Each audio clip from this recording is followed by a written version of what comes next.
Hare Krishna, and welcome to this series on GBC History, on the history of the governing body commission of the International Society for Krishna Consciousness. Founder Acharya is Divine Grace A.C. Bhaktivedanta Swami Prabhupada. Today is the third part, and this is by the GBC Strategic Planning team. Let's start with the PowerPoint. So we entitled this series, All You Always Wanted to Know About the GBC, but we're hesitant to ask. Next. On the first part, we discussed how in Gaudiya Vaishnavism, the traditional approach to leadership is collective and collegial. We use the analogy of the Goloka approach and the Vaikuntha approach. Next, we also stressed on instructions from Srila Prabhupada, how he wanted the GBC to lead a worldwide society, a worldwide organization. And also, Srila Prabhupada wanted the GBC to be spiritual leaders, not just managers and administrators. Next.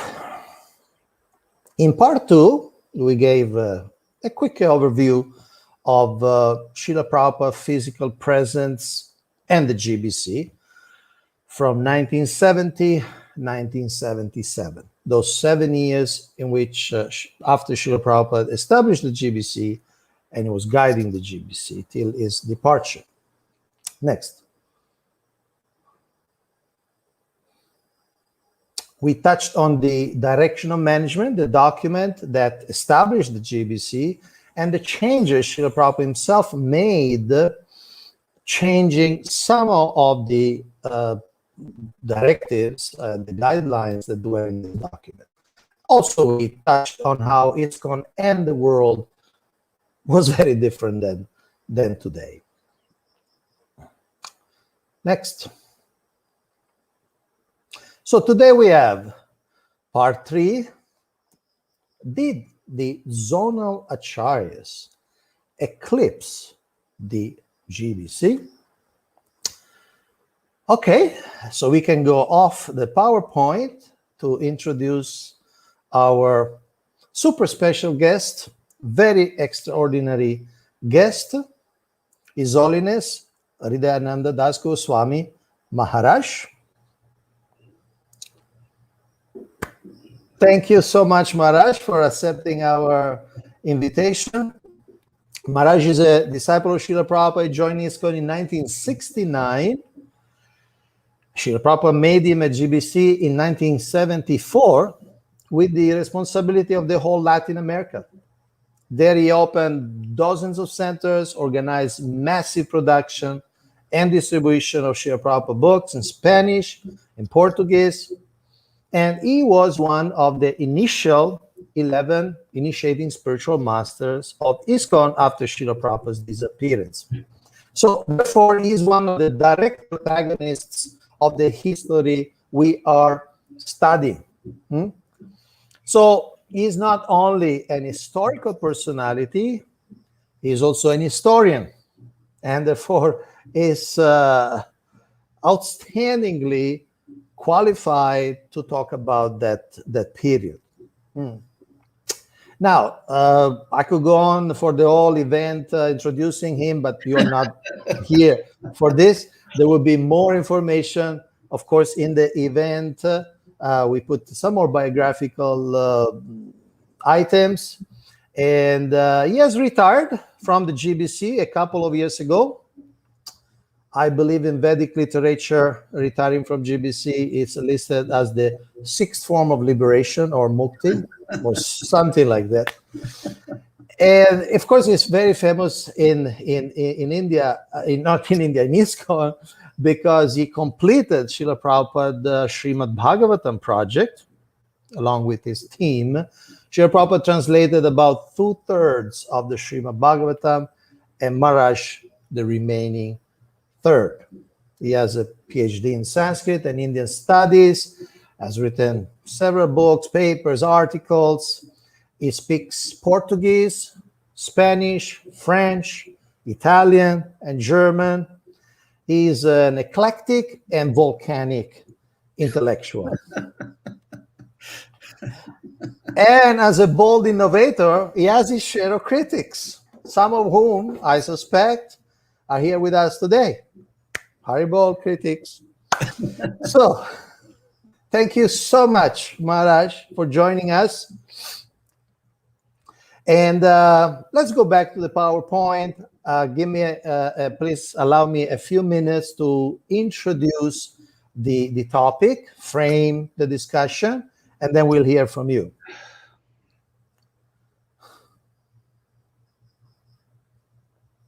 Next. Okay, let's start from a few excerpts from this paper from Ravindra Swarup Prabhu. Here we see him with Srila Prabhupada.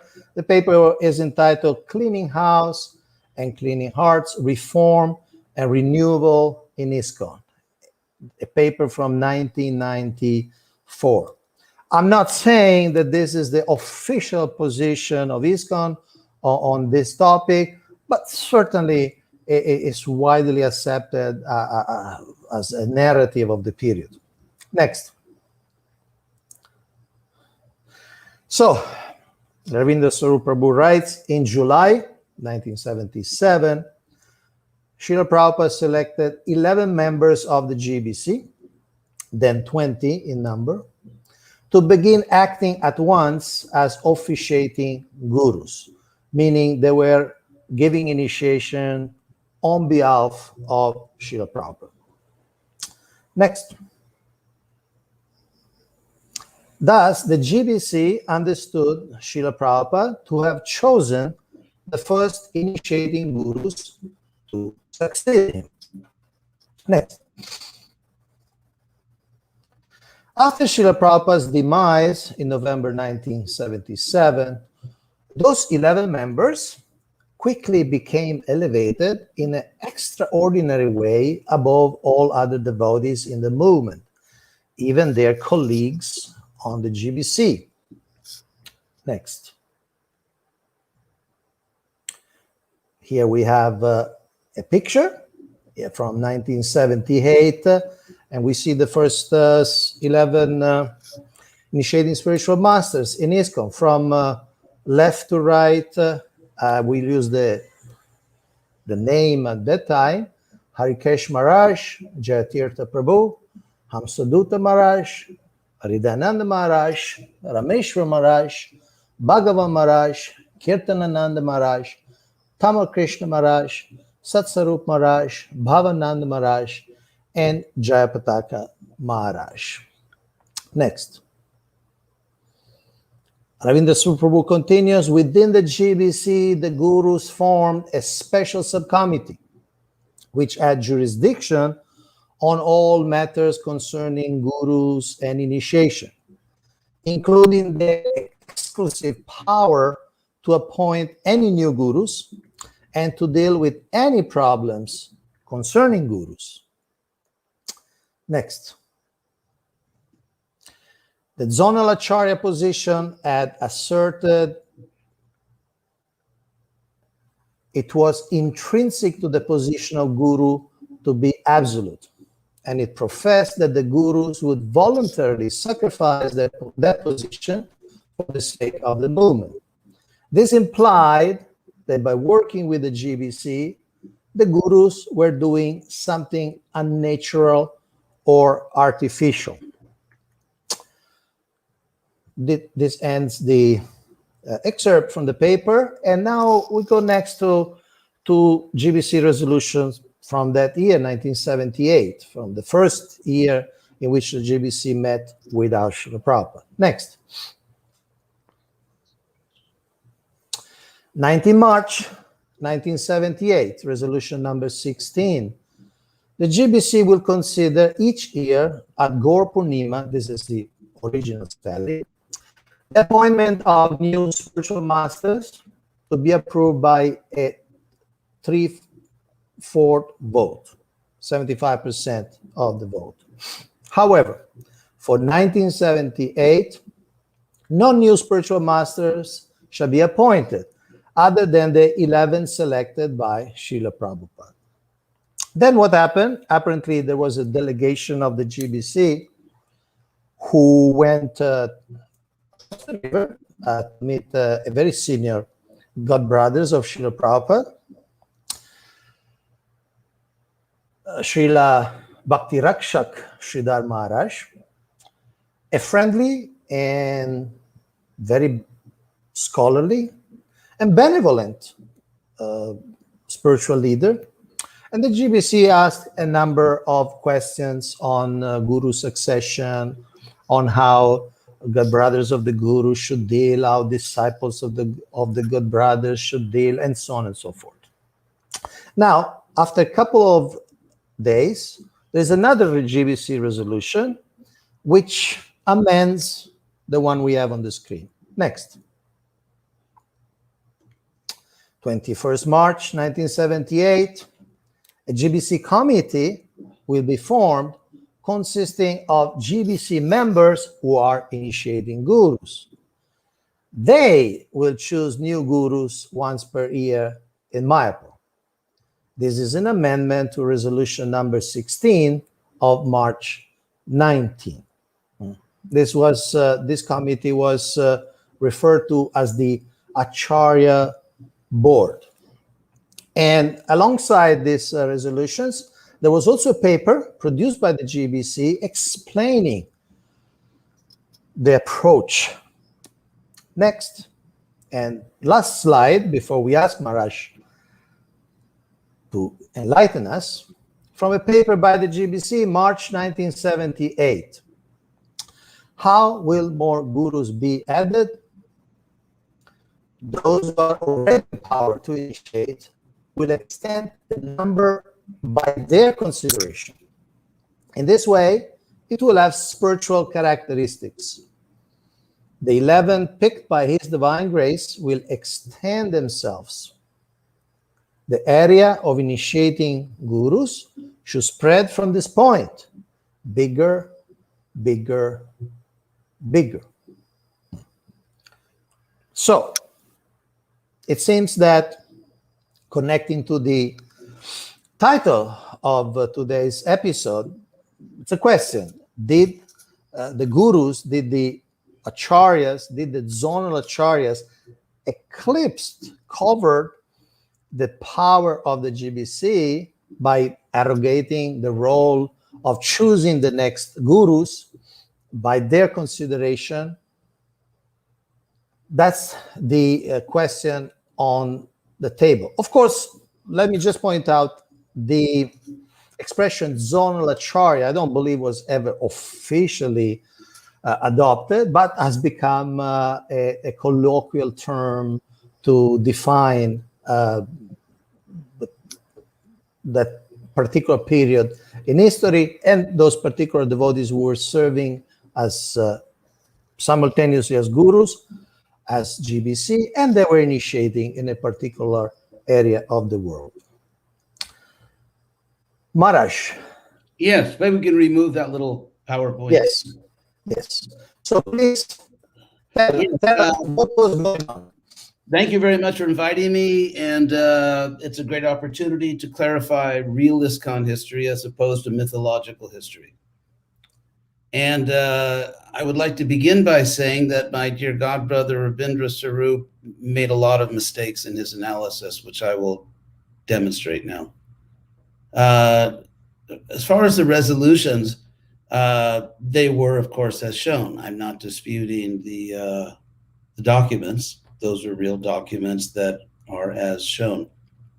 However, the basic point is that in practice, in the real world, not a resolution that was passed in 1978 when everyone was grieving and Prabhupada had just left, and he had said that sometimes we could consult with his godbrothers, and we went to see Sridhar Swami, who essentially, and this is very clear if you look at the transcript of that conversation, a small group of GBC members, Kirtananda, Sasarupa, and a few others went and spoke to him. And if you read the transcript, it's obvious that, with all due respect for that venerable Vaishnava, he urged us to do something which would directly go against Prabhupada's instruction. Prabhupada, in the first the article of his last will and testament, said the GBC shall be the ultimate managing authority for all of ISKCON. Sridhar Swami basically urged us to do the very thing that destroyed the Gaudiya Math as a unified organization, namely, rather than forming a GBC body, as Prabhupada very clearly narrates the history, Sridhar Swami, among others, urged the selecting of a new Acharya, which still goes on, by the way, in his line. And he urged us to understand something which, of course, is wrong, that that the GBC cannot govern the gurus because the GBC cannot tell anything to the gurus because they're absolute. And that's another thing, as far as the absolute guru, that was another misconception that was put on in a PowerPoint. The idea that Maharaj, just to clarify, are you suggesting that this whole approach was due to Sridhar Maharaj? In other words, do you mean to say that? I'm not. Yeah, I understand. I'm not. Okay. I'm not blaming him. I'm simply saying because ultimately we're responsible for what we did. However, he did urge upon us the same policy he urged upon the Gaudiya Math, and which destroyed it as a unified institution. So we did not follow that. We kept the GBC in charge. As far as the famous or notorious Acharya board, let's put this in historical context. The fact is, it never really functioned as such. Rabindra Swarup is making his case on an Acharya board, which in the real world never actually functioned in that way. And because he mentions in his writing, and I agree with him, that if we're talking about eclipsing GBC authority, and of course Prabhupada defines the GBC authority in his last will, it's the authority to be the ultimate managing authority for ISKCON. And so in terms of managing gurus, two cases would come up. One is choosing new gurus. The other is disciplining gurus who have somehow misbehaved. Now, in the real world, and that's something Rabindra Suprabhu does not tell us in his 1994 paper, in the real world, whenever new gurus were established in ISKCON, they were established by the full GBC body, not by an Acharya board. Now, if I can ask one question. Well, first, let me just conclude. You can stay on there. I mean, you don't have to keep disappearing. So I want to complete this thought. So as far as choosing new gurus, whatever that resolution said, it was never followed. It never actually took effect. And all of the new gurus in the history of ISKCON were chosen by the GBC body. Secondly, as far as disciplining gurus, again, the Acharya board never actually did that. And the first serious case where gurus had to be disciplined in ISKCON was in 1980 in an emergency GBC meeting that took place in my house in the Los Angeles area. And there were 3 gurus who were acting in ways that were very troubling. Now, I want to make a very important point regarding time. We're talking about a period in 1980 when this meeting took place, when there's no internet, there are no cell phones, there's no texting, there's none of that exists. And so time moved much slower. So for example, an administrative process, a GBC proceeding of, first of all, hearing about something going wrong, gathering information, making sure the information is reliable, having discussion of what should be done, and ultimately having a special meeting. Nowadays, something that could take place literally within a week would take a year. And so the fact that this whole guru system began in 1978. And by 1979, within a year, and perhaps even late in 78, but certainly by 79, we GBC members began to receive troubling reports about several, specifically 3 big gurus.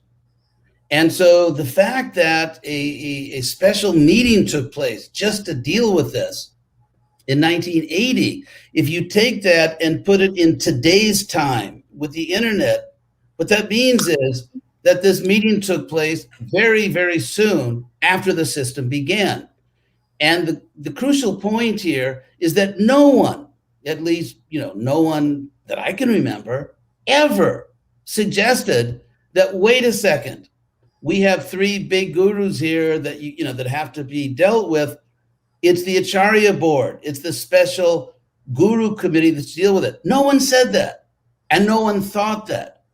And if anyone had suggested it, it never would have been taken seriously. So again, Rabindra Sarup Prabhu builds his case on a resolution which was in fact never put into practice. And in terms of choosing gurus and in terms of disciplining gurus, that was only done by the plenary GBC body. Now, about this specific point, so you are saying an historical fact which is unassailable. All the GBC all the decisions, resolution, choosing of gurus, appointing of gurus were done by the GBC, never by the Acharya board. Now, I heard from a Srila Prabhupada disciple who at one point was serving as GBC, that happened also because the GBC pushed back and did not allow the Acharya board to do those things that the Acharya board intended to do. That is another, mythological history. The point is, first of all, that all of the 11 gurus were on the GBC.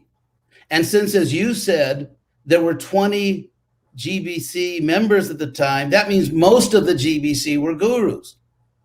Well, at that time, meaning July 77, okay, by then there were 23. But in any case, it is absolutely false, and there's absolutely no evidence to the effect that the GBC, in fact, became split into GBC gurus and GBC non-gurus, and there was a political battle, and the GBC non-gurus were pushing back. That's not actually what happened. For example, I and many other gurus, not all of them, had good relations with the non-guru GBC. So no, it was not pushback. It was just a natural thing because in 1980, let me give you an example. In 1980, one of the gurus who was having serious problems was Hansaduta, who was in charge of the Northwest United States, and he was based in Berkeley. So the situation got so bad there because of various serious deviations that I was sent to be ad hoc temporary GBC in Berkeley. And so I went there immediately after that emergency GBC meeting, and I gave classes every day, Bhagavatam class, and every day I made the point very strongly, and this is a point that I had made before then, that the main qualification to be a bona fide guru is to follow the orders of your bona fide guru. And since Prabhupada had said that the GBC is the ultimate managing authority of ISKCON, it is only in the act of following the GBC that a guru can be bona fide within ISKCON. Okay, let me ask you a question. Going back to this point, Ravindra Sarup Prabhu stresses in his paper, and we want to hear your opinions. Just one, excuse me, just one point. Ravindra Sarup was not there. Okay. He was not present. And Ravindra Sarup is talking about events at which he was not present. And I do not remember him ever interviewing me to find out what actually did happen. Okay, thank you for that note. Now, you mentioned that there wasn't really a huge gap between gurus, non-gurus. Let me ask a question after showing a couple of slides. Can we go back to the PowerPoint? Next. So let's call it the language of furniture. Next. This is a group photo of the all GBC, gurus, non-gurus, Grihasthas, sannyasis, brahmacharis, and some of you were familiar with Mayapur. You see the long building on the right. And you can... But what is this? I'm trying to stay focused on the main point here. And I'm coming to that, Maharaj. Okay. I'm coming to that. So you can recognize a number of faces from left. You have Jagadish. But Maharaj, let me serve the conversation. You'll have full chance to express yourself. No, but I just, you see, what we're talking about now is a number thing. It's like how many people were on the GBC, who voted what. Okay, Maharaj. But let me ask the question, and then we'll give you a full chance to answer. So we have a group photo. As you can see, they're all standing all around Srila Prabhupada picture. Next slide. The setting, the location is the same. You see the same long building. Apparently, it's a little later in the day that the shadows appear longer. And now we have a different group photo with only the 11 guru, acaryas, initiating spiritual masters. Frankly, somebody may even wonder who made all these Vyasasans so shortly. But anyway, I'm not only commenting on this particular photo, which someone may take it as speaking volumes about the social and culture. Kaunteya, so I would like you. Forgive me. Let me ask the question, Maharaj. So I would like you to explain, and I will not. I will not. Because I will not interrupt. No, I will not interrupt you after I ask the question. After I ask the question, I will not interrupt you. So, please ask the question directly. I mean, furniture, and shadows. What's the question? Yes, the question is, wasn't I introduced this as the language of furniture, the language of symbols. You know very, very well that religion gives a lot of power to symbols. Now, this photo, or the fact that there was Vyasasan established in ISKCON temples for Srila Prabhupada and for the gurus, what kind of message gave to the, we could say, rank and file devotees about the position of the GBC and of the GBCs who were First of all, let's stay focused on the main point. And then you can stay on. I mean, please stay on, Kaunteya. I mean, we're talking to each other. Okay, but we'll take out the PowerPoint. Okay. PowerPoint off. Here's the point. You see, I feel that picture is really not to the point, and I'll tell you why. First of all, you have to understand, we're talking about a historical period when Prabhupada, who was everything for all of us, has just left this world. And so the fact that a picture was taken of the gurus in no way proves or disproves, it actually is irrelevant to establishing a historical fact that did the GBC members who are not gurus bitterly resent that picture was taken.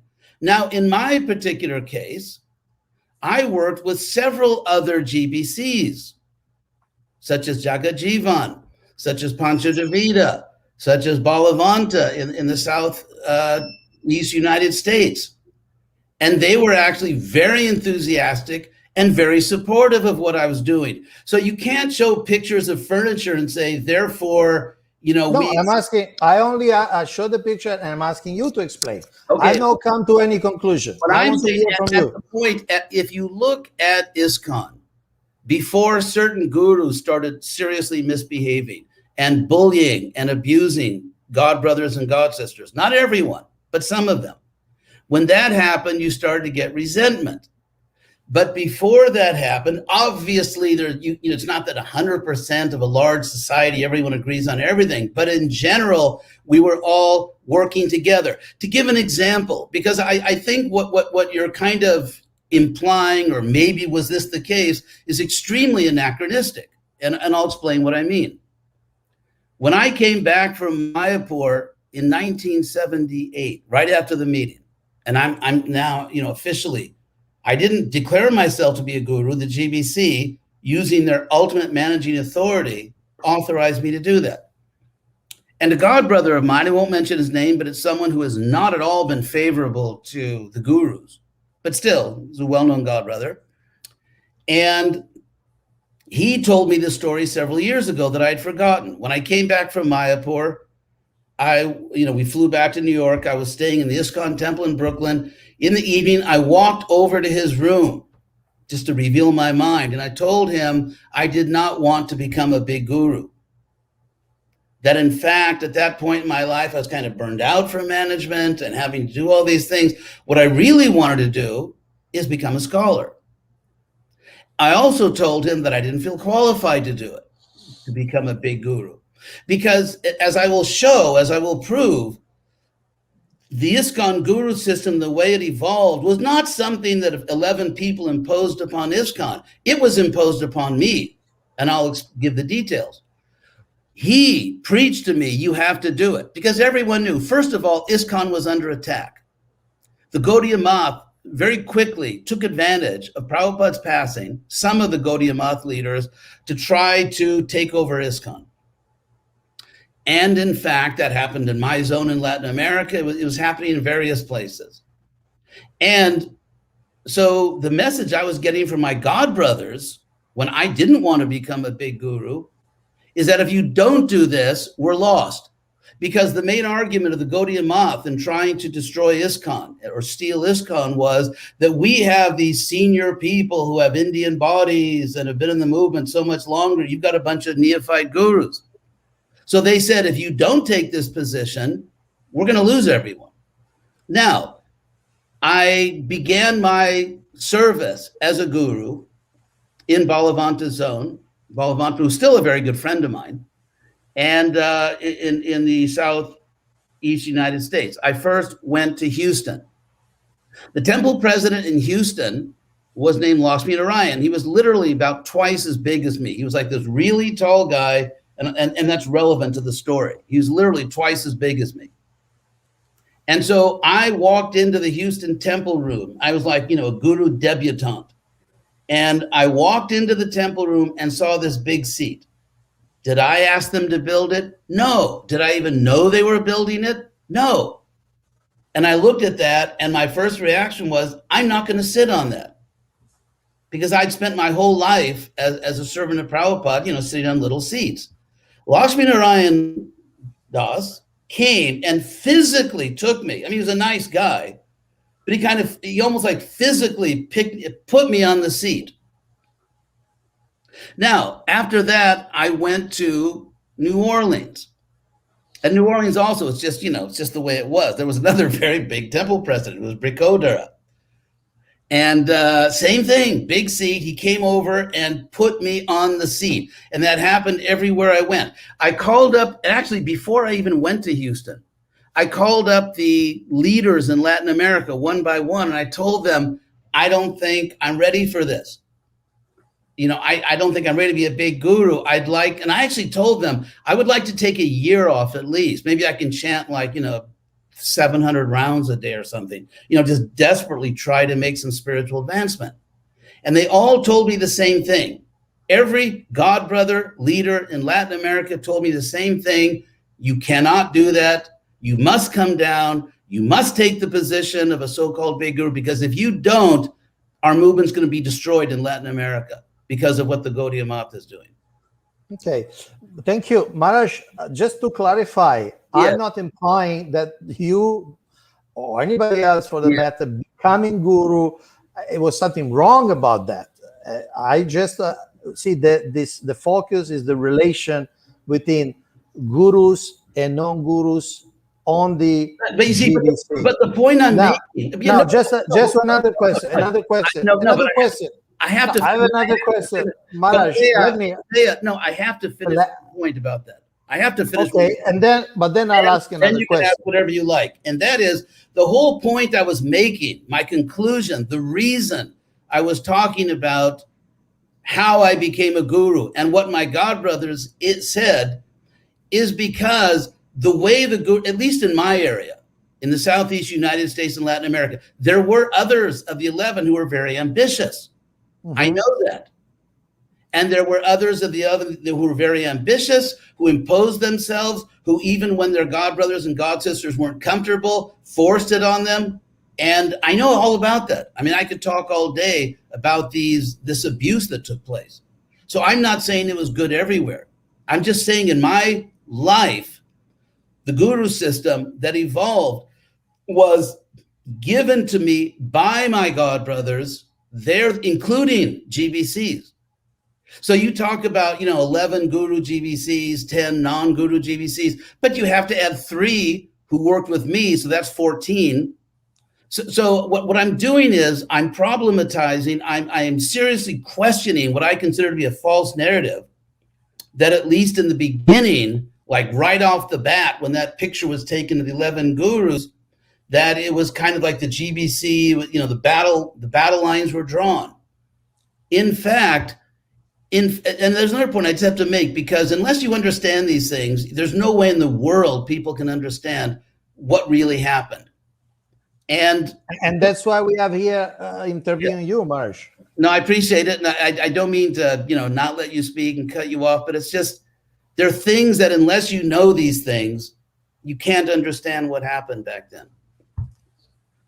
Another thing is that, well, anyway, I should let you speak. I don't want to be rude, but no. Another question is, it might not have happened in Latin America. In other places, what I heard, sometimes direct from the people themselves, is that one aspect of this quote unquote eclipse was that in the zonal administration, say you have a guru, let's make names, let's say Jagadish Prabhu in Canada. He was not a guru, he was a GBC for Canada.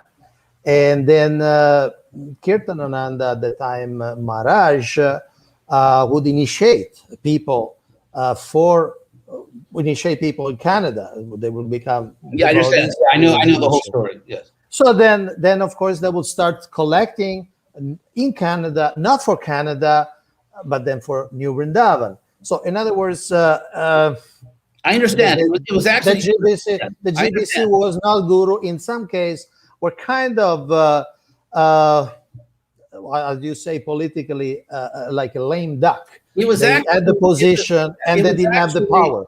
It was actually worse than you described it. Okay. There were cases like that. You see, the point I'm trying to make is it was a complex situation. There were different people involved. Things were done very differently in different places. And so in the case of Kirtananda, he basically destroyed ISKCON in Eastern Canada. I mean, what he was doing is he cannibalized not only Canada, he was like, he didn't just ruin temples in Canada. Basically, every temple that he had any authority with, he destroyed to build up New Vrindavan. So that included, for example, ISKCON Cleveland. It included ISKCON Buffalo. It included preaching projects in Ohio. He had this, this total obsession. Everything had to be for New Vrindavan. And I don't think Canada ever recovered because, the Canadian leaders are very bitter. People like Uttama Shloka, people like Vishwakarma. And I was horrified by what Kirtananda was doing. So yeah, so that's a case where, but again, the exact opposite took place in Latin America. The exact opposite took place in Australia. The exact opposite took place, let's say, in places like Gita Nagari, which was a huge, important project back then, and the whole zone associated with Gita Nagari. The opposite took place in the Western United States in Rameshwara zone. Now, so now in the case of let's say Bhagavan Southern European zone, yes, he absolutely used his position as guru to basically completely subvert Prabhupada's system of regional authority, where temple presidents, should be free to develop their projects. And so it was very different in different places. So if you want to say that in the majority of cases, the gurus just came in there like a wrecking ball and just took power, even if, used their GBC guru position to smash temple presidents, in some places it happened. And it's not an accident that, with the person that emerged as the big political organizer of the Guru Reform movement was not the theologian Rabindra Swarup, it was Bahudaka in West Canada. And the reason he did that, or took advantage of the situation, he eventually left ISKCON and became, basically a meat-eating atheist. But so he also, didn't have pure motives, I would say, but he very easily rallied all the Canadian leaders because, a lot of Canada had been just brutalized by Kirtananda. And so if you're a historian, we're talking about history, and you have to look carefully. You have to look at the different gurus. You have to look at what I would say that in most zones, for example, let's say Jayatirtha in the United Kingdom. I mean, he had other really serious problems that eventually cost him his life. But in terms of the relationship with temple presidents, he was, they were a happy bunch. Of course, when he started doing crazy things, then it broke up. But when he was following the principles, it was a really nice, happy yatra. There was a very, loving relationship between the GBC guru and the temple presidents, and it was growing like anything. Good. So we established that definitely was not the same everywhere. There were different nuances and sometimes very big differences. I mean, when you were talking about this, I remember even in Mayapur, actually, there was never like a pure Zonal Acarya system because Mayapur started with two, right? Bhavananda Maharaj, Jataka Maharaj. People here, at least, they had a choice between two. Now, one question, and perhaps we can shift, if you like, a little more to the autobiographical. You had told me before that about two things. One, that obviously the only way you and your colleagues, God brothers, had seen being a guru was how Srila Prabhupada was a guru. So in one sense was the only reference you had.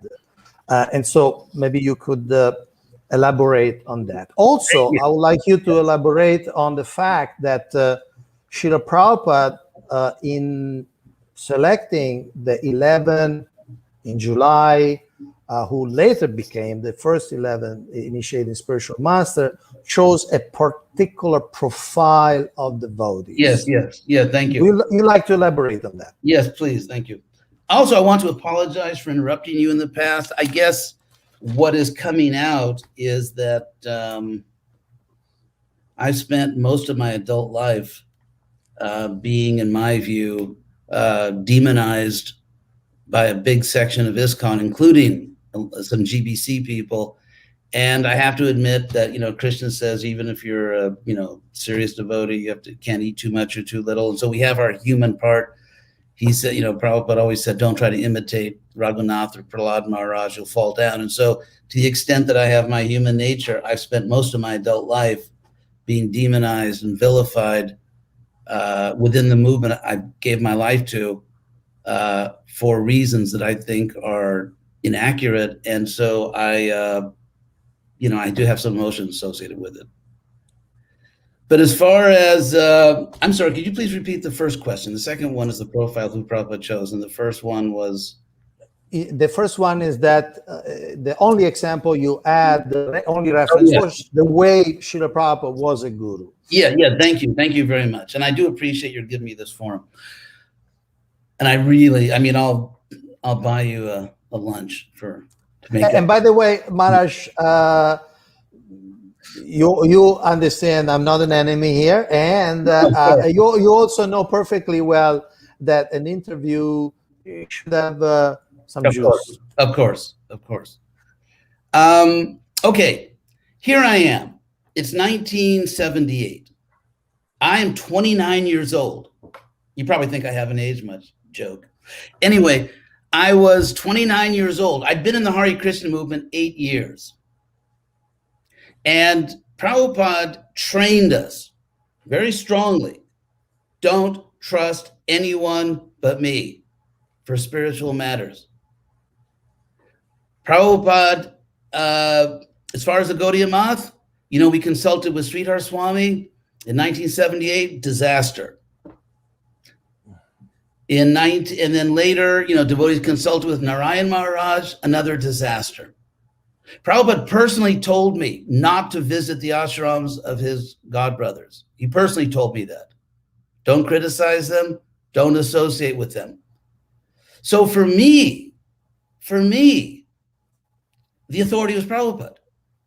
I wasn't going to go to ask the Gaudiya Math, how should I be a guru? That's the last thing I was going to do, because they would have told me be an Acharya. They would have, I would have ended up worse than I did. And so as far as Shastra, all these things like, what size seat do you sit on? Should there be special pictures of initiating gurus? Should you have a special seat? Should it be in the temple room, outside the temple room? How high should it be? These are all details. There are no Shastra conjunctions about these things. Prabhupada didn't give any instructions on these things. These are all details. And so when we were like dealing with this traumatic situation that Prabhupada had just left, we're being attacked by the Gaudiya Math. Some Gaudiya Math gurus are clearly trying to sabotage what we're doing. It was very dangerous. It was very difficult. We were in a situation where we had zero experience. We'd never done it before. We had no idea, 29 years old. And so the only voice I heard inside of me was not something some Gaudiya Math guru said. It was Prabhupada beating into my head over and over again. Do what I am doing. Do not concoct anything. Do not change anything. I had no experience, no interest, and no faith in Indian gurus. Prabhupada was everything. I had no interest and no faith in any other guru on earth except Prabhupada. And Prabhupada said, don't change anything. Do what I'm doing. So that's what I did. I thought that I would be deviating from Prabhupada if I created another guru system for which there was no scriptural authority, there was no instruction from Prabhupada, and it was changing what Prabhupada had done. I mean, obviously, I knew that Prabhupada is much more advanced than me, that I can't sit on the same level as Prabhupada. I mean, I wasn't a complete moron. And I also understood that everything was by Prabhupada's mercy. So the fact that I did it that way, I was obeying Prabhupada's instruction to me. Now, here's the question. And that is, let's say none of the 11 gurus had fallen down. Let's say none of them had abused or mistreated or bullied their god brothers and god sisters.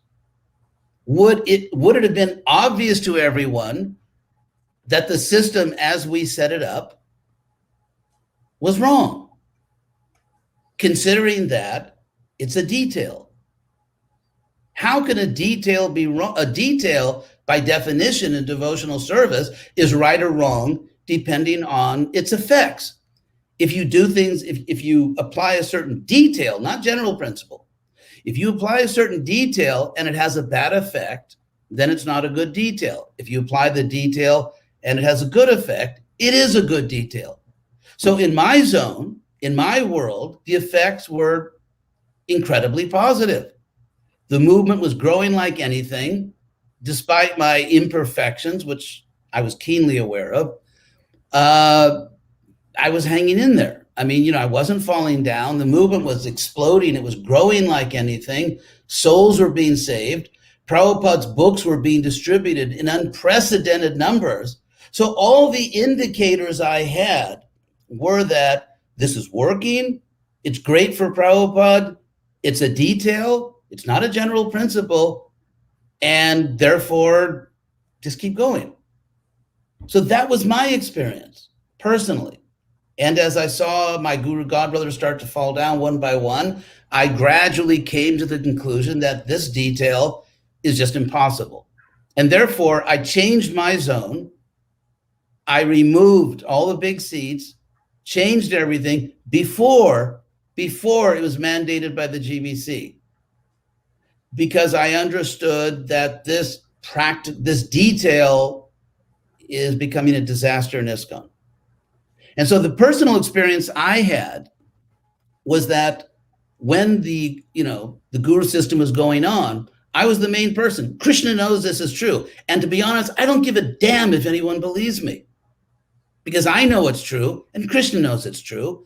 And that is that when the guru system was in effect, I was the main leader in the Hare Krishna movement in the world on the GBC, who was fighting to open up the system to let all of Prabhupada's godbrothers, disciples who were actually following, to have the same chance to be guru. One big guru who fell down later told me, I said, we have to give everyone a chance. And he said, tough luck, the world's already taken. And I thought, this is crazy. I wrote letters. I still have the letters.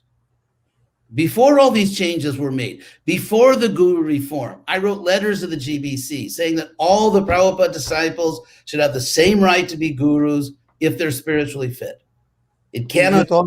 You told me that once you even banged your punch on the table during the GBC meeting, making this point. I had to bang my fist on the table to push through the first expansion of the gurus. I said it's not just 11. So the first time, we actually approved new gurus, 2 or 3, I'm the one behind closed doors that pushed it through, banging my fist, shouting. And then in 1985, in New Vrindavan in the summer, which is by far the closest ISKCON ever came to splitting up.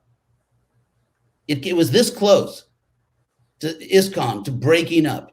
In 1985, in the summer, New Vrindavan. So at a closed session, emergency GBC meeting, I was yelling and shouting that you have to change the guru system. And one of my very dear godbrothers, still active, who's a guru, said, no, we can't do that until we have a constitution. I thought, my God, this is going to destroy Prabhupada's movement. So I had to fight and fight to get that through. So the point I want to make is that after doing all that, as soon as the reformers took power, suddenly I was a demon. I was a villain. I was one of the bad guys.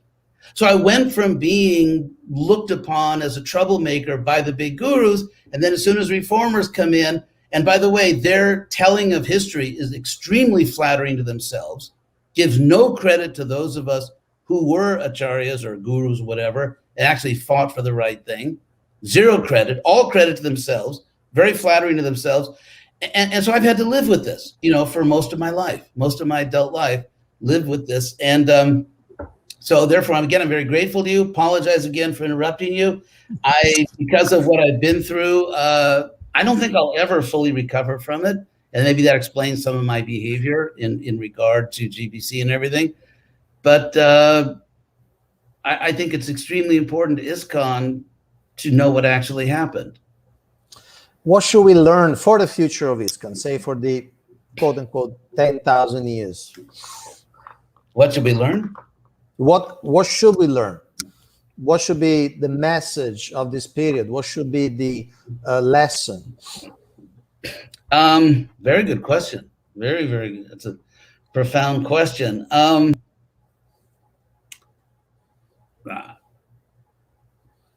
guess that we have to be intelligent.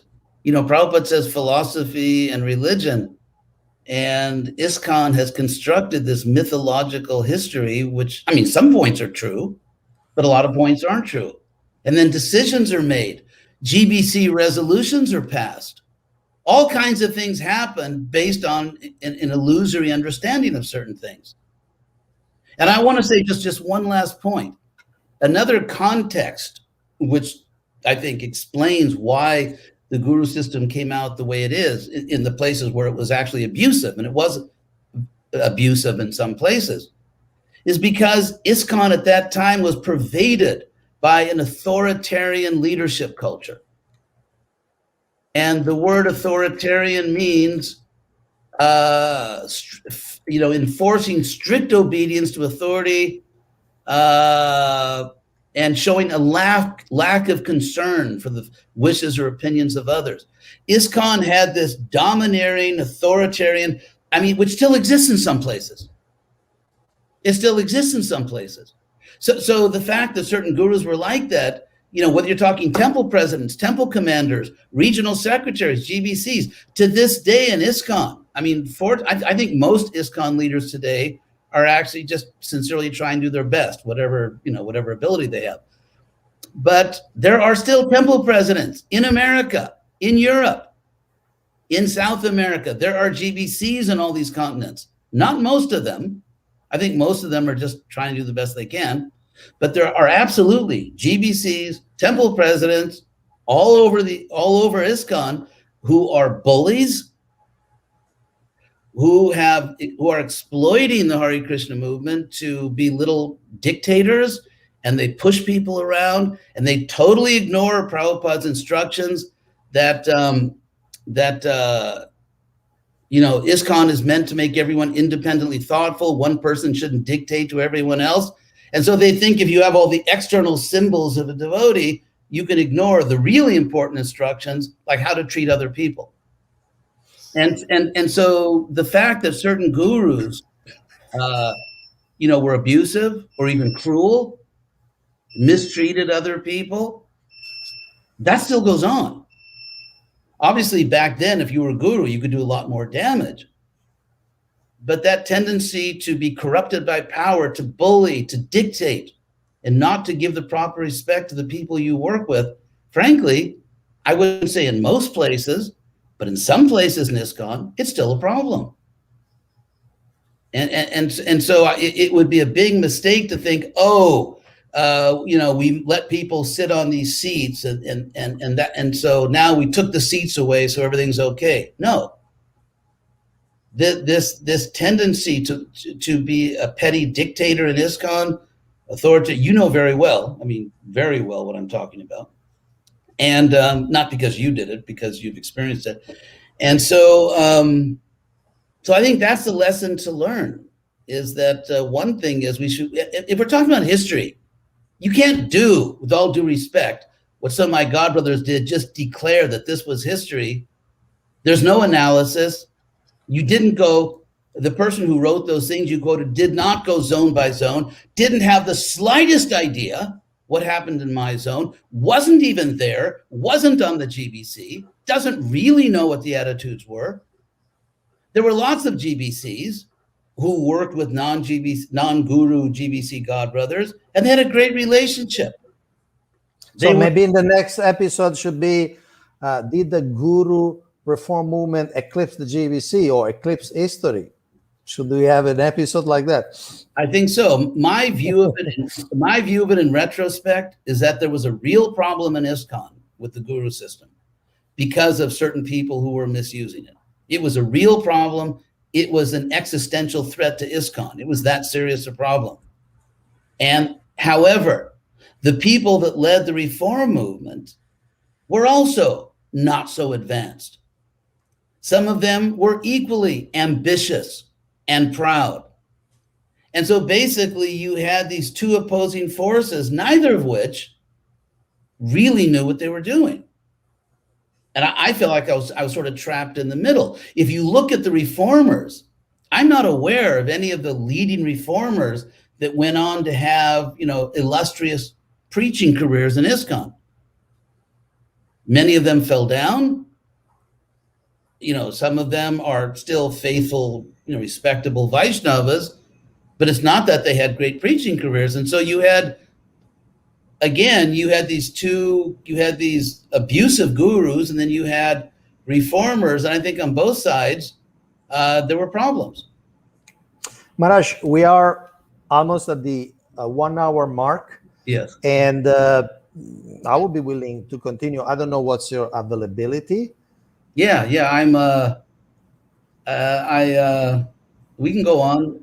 Again, I mean, I've said it about 3 times, but I really I do regret that I was kind of feisty, but again, there's a lot inside. It's my fault, Maharaj. Maybe I should not have asked those questions in that way I asked. So I apologized. No.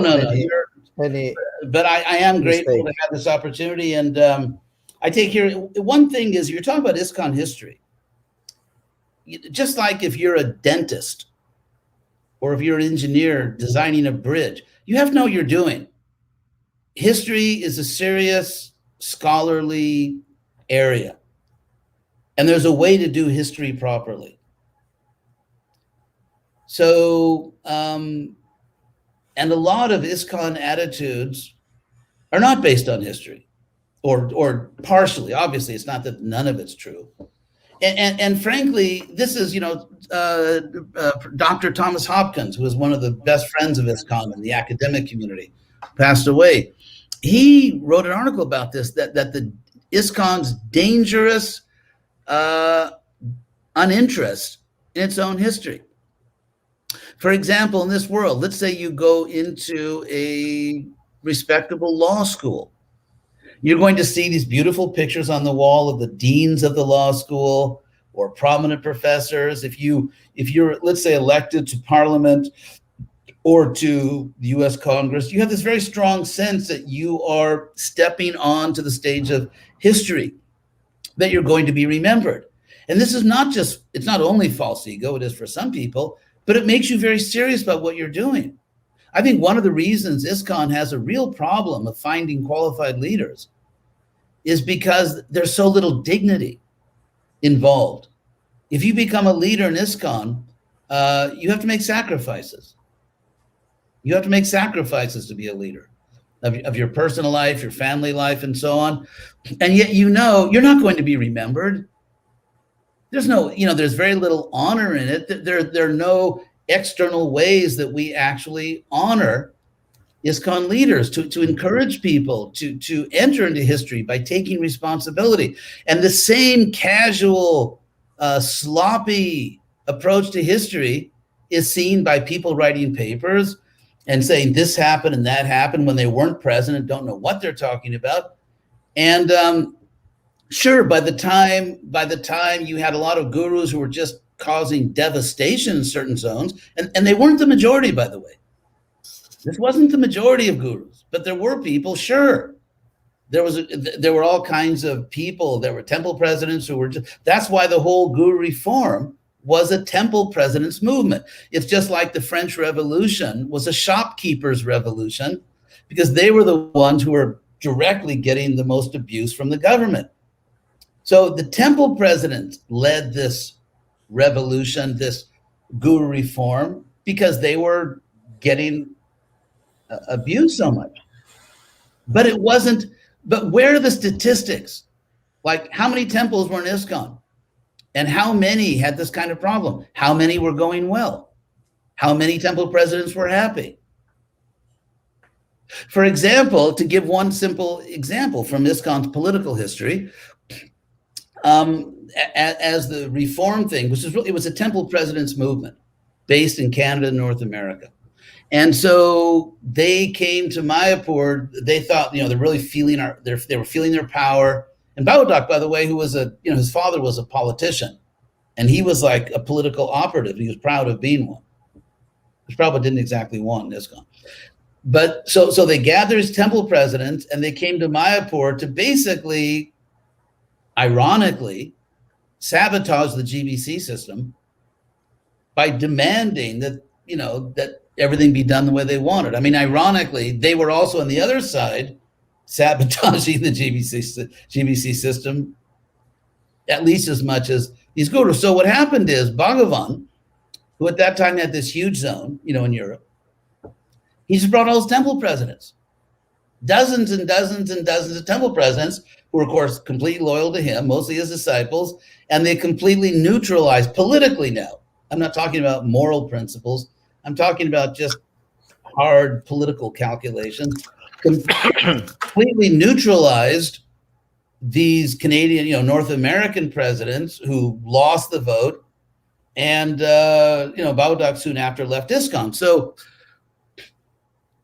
all these things were going on. It was a very complex thing.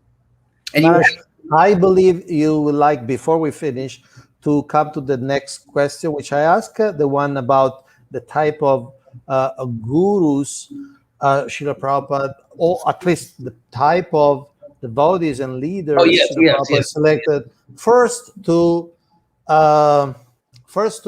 represent him, give initiation on his behalf. Now, there are, as you know very well, and there are a number of comments in our chat that even attack that idea that actually Srila Prabhupada did not appoint any gurus. But be as it may, at least till Srila Prabhupada was present, he gave the service of giving initiation on his behalf to a certain type of devotees. Yes. You may want to elaborate on that. Yeah, that's a very important point. Thank you for reminding me. First of all, like this whole Ritwik nonsense, which is the word Ritwik in Sanskrit doesn't even mean surrogate.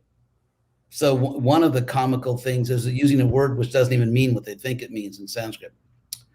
Secondly, it's a moot point, because Prabhupada said in his last will and testament that the GBC is the ultimate managing authority of ISKCON, and we did not begin acting as gurus until the GBC authorized us to do that. So whatever you think Prabhupada said, the GBC had the authority given by Prabhupada to continue normal Vedic culture. Regarding the type of people that Prabhupada chose, in 1972, when I took sannyas, and I was traveling with Satsarupa, and we were talking together about how happy we were that now we didn't have to manage, we could just preach all the time. And we both wrote letters to Prabhupada expressing this. And Prabhupada wrote back to both of us saying, basically, what are you talking about? He said, you do what I'm doing. In the morning, I give class. In the afternoon, I go to the bank. So Prabhupada, the role he played was, he was obviously the ultimate spiritual authority and by far the most powerful preacher, but he also was the manager in chief. And so that's the kind of person. It's like a father likes when his sons go into the family business. Prabhupada, when he chose 11 people, was choosing people who were, in a much smaller scale, like him. In Latin America, I was the main person preaching, giving classes, but at the same time, I was ultimately managing things. And so when Prabhupada chose the gurus, he only chose people who were preachers and managers. He did not choose one person to be a guru who was simply a saintly person. Let's say a devotee who was very studious and very good scholar of Shastra and had very good character, like Krishna says in the Bhagavad Gita, Vidya Vinaya Sampanne, Brahmane, a Brahmana endowed with humility and learning. None. Prabhupada didn't choose anyone like that. He only chose people who had this sort of one-stop shopping, this all-in-one thing where you're the manager, the head manager, you're the head preacher. And then another thing is that when I found out, because Krishna knows that before I was told I should do this, I never once in my life thought of becoming a guru. It was something I never, ever in my life thought of. So, but there was already a reality. For me, becoming a guru didn't take place in a vacuum. It took place in an existing context. The context was that I was in charge of Latin America under Prabhupada. And Prabhupada very much molded a culture in ISKCON in which I was, and in my area and other people in their areas, I was in charge of everything. And when Prabhupada visited my zone in 1975, the last thing he said in his last class before he went to the airport was he told everybody to do whatever I said, to follow me. So when I became a guru in a situation in which I was already the exclusive leader in my part of the world. That was already my position. And it was inconceivable in my zone under Prabhupada. It was inconceivable that another preacher or sannyasi would just come to my zone and start preaching. It was unimaginable, because that's not the way Prabhupada set up ISKCON. So I didn't interpret becoming a guru meaning that I should change the whole leadership culture that Prabhupada created.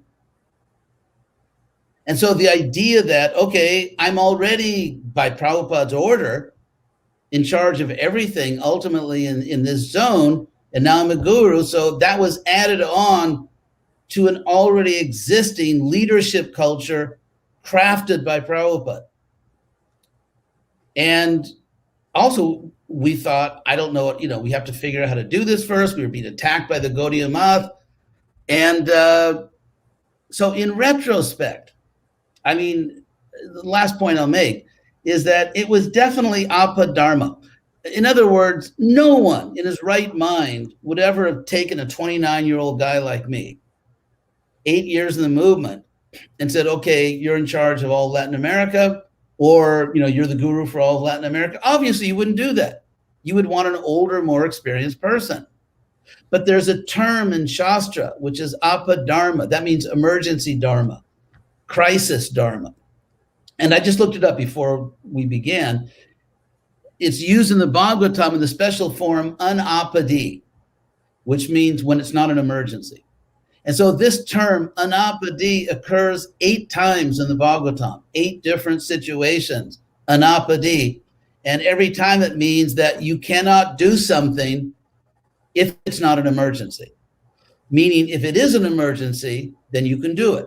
So when Prabhupada left, it was an emergency. And so therefore, I had to step into a position for which obviously, it was 1978 was probably the most miserable year of my life before or after I joined the Hare Krishna movement. I don't think I ever suffered as much in my life as I did in the year 1978. My health was ruined, and it was terrible. It wasn't like, so, and obviously, nowadays, if you've only been in the movement 8 years, you can hardly get a job as a bottle washer. So it was an emergency situation. And if you consider, last thing I'll say, if you consider the story of Priyavrata, he was very happily doing his bhakti yoga. And I was very happily just traveling around America preaching in universities. And I can honestly say that I never once in my life thought of being on the GBC, never. I actually had all kinds of plans to expand my college program. That's what I was thinking of. I wasn't thinking. So then Prabhupada called me to his room and asked me to take over Latin America. And so I accepted. And then things went well. I never once in my life thought of being a guru. In fact, and then Prabhupada left this arrangement. I tried to get out of it. I asked the people I worked with, the temple presidents, other leaders. I said, I don't want to do this. They're the ones that practically forced on me. They were acting sincerely. They were trying to do what was best for Prabhupada. But it really was forced on me, this guru position. And therefore, I know that Krishna has protected me, just like he protected Priyavrata. Priyavrata didn't want to take a leadership position, but the great leaders of the universe said, just do it, and you'll be protected. And that's my personal experience. And I'm not the only one. I'm sure that was the case with Satsarupa. I'm sure that was the case with other people. So I think ISKCON needs to be a little more intelligent and start looking at these things in a more precise, careful way of what actually happened and what the circumstances were. Thank you, Maharaj. And we hope that this series in all humility, might have a little role to play in this process of historical analysis and understanding the past to create a better future. I believe we should stop for today. Of course, when we talk about the Zonal Acarya time, doesn't end in 78, doesn't end in 80. There is the whole process. You mentioned Guru Reform, 85. We did not touch today the 50-man committee experience in Mayapur. And I know you also have things to say about that. We did not touch, for instance, the apology that the GBC produced in 1999. So in other words, 21 years after the 1978 appointments. So there's a lot more to explore. I hope you will be open to be our guest again. And we thank you immensely for taking your time and accepting our invitation. If you have some final words for our viewers, listener present, and of course, this is recorded. This will be in YouTube, in the GBC SPT channel. If you have any final words for us. Just thank you very much. As you can see, it's a bit of an emotional topic for me because it directly affected my life so much and almost destroyed my spiritual life. I have to say it's another topic. But yeah, but I'm very grateful to you for giving me this opportunity, and I look forward to more discussions. Thank you so much, Maharaj. Hare Krishna. A presto. Certo.